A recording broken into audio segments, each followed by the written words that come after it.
Hello বন্ধুরা, কেমন আছেন সবাই? আজ হাজির হলাম আবারও একটি মজাদার রেসিপি নিয়ে। আজ আপনাদের তৈরি করে দেখাবো A to Z পারফেক্টলি কচু শাক রান্না করতে পারবেন। এখন সচরাচর সব জায়গায় কিন্তু কচু শাকটা পাওয়া যায়। পারফেক্টলি যদি রান্না করতে পারেন তাহলে খেতে কিন্তু অনেক মজা। না টেনে সম্পূর্ণ ভিডিওটা দেখুন, আশা করি আপনাদের ভালো লাগবে। প্রতিদিন নতুন নতুন ভিডিও পেতে লুৎফা ভিলেজ কুকিং চ্যানেলটি সাবস্ক্রাইব করে পাশে থাকা বেল আইকনটি প্রেস করে রাখবেন। কচু শাক রান্না করার আগে কচু শাকের গায়ের আঁশগুলো ভালোভাবে ছাড়িয়ে নিতে হবে। কচু শাকটা আমি আঁশগুলো ভালোভাবে ছাড়িয়ে নিয়েছি। আর শাকটা আমি সিমের বিচি দিয়ে রান্না করব। এখানে আমি সিমের বিচি নিয়েছি হাফ কাপ। তো চলুন রান্নাটা শুরু করি। প্রথমে আমরা সিমের বিচিগুলো একটু টেলে নিব। চুলার হিটটা বাড়িয়ে অনবরত নেড়ে নেড়ে টালতে হবে। সিমের বিচিগুলো যখন টালা হয়ে যাবে খুব সুন্দর একটা সেন্ট আসবে আর বিচিগুলো একটু ফুলে পোড়া পোড়া হয়ে আসবে। তখনই আমরা নামিয়ে নেব। এরপর সিমের বিচিগুলো থেকে খোসাটা ছাড়িয়ে নেব। কিভাবে আমি সিমের বিচির খোসাটা ছাড়াচ্ছি তা আমি আর কয়েকটা ভিডিওতে দেখিয়েছি। খোসাটা ছাড়িয়ে সিমের বিচিগুলো পরিষ্কার পানি দিয়ে ভালোভাবে কষলে কষলে ধুতে হবে, যাতে কোনো রকম ময়লা না থাকে। একটা বড় পাতিলে আমি শাকগুলো সিদ্ধ করব। এতে অনেকটা সুবিধা হবে সিদ্ধ করতে। এতে 1 কাপ পানি দিয়ে তারপর দিয়ে দেব সিমের বিচিগুলো। এরপর দিয়ে দিব কেটে ধুয়ে রাখা শাকগুলো। শাকগুলো কাটার সময় অনেক বেশি দেখা যায়, তবে রান্না করার পর একদম অল্প হয়ে যাবে। সবগুলো শাক আবারও ঢাকনা দিয়ে ঢেকে দিব। কচু শাক সিদ্ধ হতে কিন্তু সময়টা একটু বেশিই লাগে। ভাপিয়ে যখন একটু বলক চলে আসবে তখন ঢাকনাটা তুলে একটু চেপে চেপে উপর নিচ করে দিব আর 1 চা চামচ লবণ দিয়ে দেব। এরপর আবারও ঢেকে দেব 2 থেকে 3 মিনিটের জন্য। 2-3 মিনিট পর আমি ঢাকনাটা তুলে নিয়েছি। একটি হাতার সাহায্যে আবারও ভালোভাবে শাকটা মিশিয়ে নেব। এ পর্যায়ে অনেকটা কমে গিয়েছে। নেড়ে চেড়ে মিশিয়ে অ্যাড করব হলুদ গুঁড়া হাফ টিস্পুন। তারপর আবারও সবগুলো উপকরণ ভালোভাবে মিশাতে হবে। এই রান্নায় কিন্তু আমি কোনো রকম মরিচ ব্যবহার করব না। এখন কিন্তু আর ঢাকনা দেওয়ার কোনো প্রয়োজন নাই।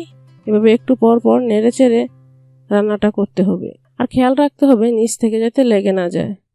এরপর দিব 1 কাপ রসুন বাটা।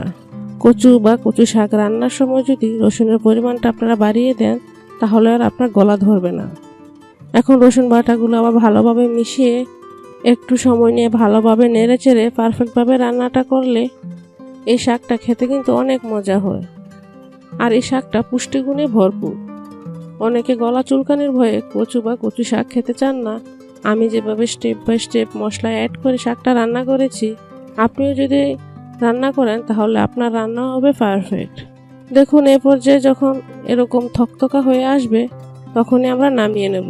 এরপর চলে যাব ভাজার প্রিপারেশনে। চুলায় একটি কড়াই বসিয়ে দিয়ে দিব 1/3 কাপ পরিমাণ তেল। এই শাক রান্নায় কিন্তু তেলের পরিমাণটা একটু বেশিই লাগে। এখন ফোড়নের জন্য দিব 10-12টা মেথি আর 2টা তেজপাতা। এরপর দেব 1 কাপ পেঁয়াজ কুচি। পেঁয়াজটা একটু নেড়ে চেড়ে মিশিয়ে অ্যাড করে দেব চিংড়ি মাছ। মাছটা একটু লবণ আর হলুদ মাখিয়ে ভেজে রাখা পেঁয়াজের সাথে দিয়ে দেব। এই চিংড়ি মাছটা দেওয়ার কারণে কিন্তু এই রান্নার স্বাদটা অনেক গুণ বেড়ে যাবে। চিংড়ি মাছ আর পেঁয়াজটা একটু ভালোভাবে ভেজে নিতে হবে। একটু ভেজে কষিয়ে রাখা শাকগুলো দিয়ে দেব। শাকটা দিয়ে আবারও ভালোভাবে সবগুলো উপকরণ মিশাতে হবে। মিশানোর এই পর্যায়ে অ্যাড করব 1 টেবিল চামচ ধনে গুঁড়ো। ধনে গুঁড়ো দেওয়ার পর এভাবে অনবরত নেড়ে চেড়ে ভালোভাবে ভাজতে হবে। এই পর্যায়ে ভাজাটা ভালো করে করতে হবে। ভাজতে ভাজতে যখন অনেকটা শুকিয়ে একটু শক্ত হয়ে আসবে তখনই আমরা লবণটা চেক করে নিব। একটু লবণ দিয়ে দেব। লবণটা দিয়ে আর ভালোভাবে মিশিয়ে 2 থেকে 3 মিনিট রান্নাটা করব। এবার অ্যাড করব ধনেপাতা। ধনেপাতা দিয়ে আবারও ভালোভাবে একটু মিশিয়ে নেব। শেষ পর্যায়ে যদি কোনো রান্নায় একটু ধনেপাতা দেন তাহলে আর ফ্লেভারটা অনেক ভালো আসে। এখন আমরা নামিয়ে গরম গরম পরিবেশন করে নিব। এই রান্নাটা করতে একটু সময় বেশি লাগে, তবে বাচ্চা থেকে বড় সবার শরীরের জন্য কিন্তু অনেক উপকার ও হেলদি একটি খাবার। তো বন্ধুরা, বাসায় ঝট করে মজাদার রান্নাটা একবার হলো ট্রাই করে ফেলুন। ভালো লাগলে তো অবশ্যই একটা লাইক করবেন আর ফ্রেন্ডস অ্যান্ড ফ্যামিলির সাথে বেশি বেশি শেয়ার করবেন। পরবর্তী ভিডিও দেখার আগ পর্যন্ত সবাই ভালো থাকবেন। আল্লাহ হাফেজ।